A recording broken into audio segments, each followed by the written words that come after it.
मेरी आकांक्षाएं कुछ नहीं हैं। इस समय तो सबसे बड़ी आकांक्षा यही है कि हम स्वराज्य संग्राम में विजयी हों। नमस्कार। अपना कहानी कॉर्नर में आपका बहुत बहुत स्वागत है। चिट्ठियाँ, खत, ये सब हमारी भावनाओं को उजागर करने के लिए होते हैं, हमारे संबंधों को या ख़ास बातों को एक दूसरे से तक पहुंचाने के लिए, या ख़ास बातों को एक दूसरे तक पहुंचाने के लिए। लेकिन कई बार ये राष्ट्रीय धरोहर बन जाते हैं। कई बार इसमें ऐसे विचार होते हैं जो साहित्य का हिस्सा बन जाते हैं।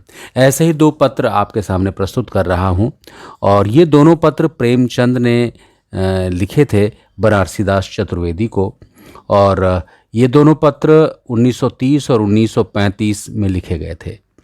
तो कुछ इस तरह हैं। प्रेमचंद लिखते हैं बनारसीदास चतुर्वेदी को कि मेरी आकांक्षाएं कुछ नहीं हैं। इस समय तो सबसे बड़ी आकांक्षा यही है कि हम स्वराज्य संग्राम में विजयी हों। धन या यश की लालसा मुझे नहीं, खाने भर को मिल ही जाता है।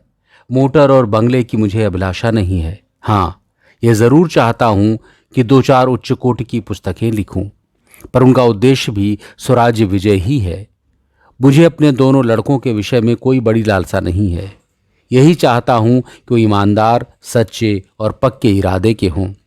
विलासी, धनी, खुशामदी संतान से मुझे घृणा है। मैं शांति से बैठना भी नहीं चाहता। साहित्य और स्वदेश के लिए कुछ न कुछ करते रहना चाहता हूँ। हाँ, रोटी दाल और तोला भर घी और मामूली कपड़े सुलभ होते रहें, बस। ये खत लिखा गया था 3 जून 1930 को।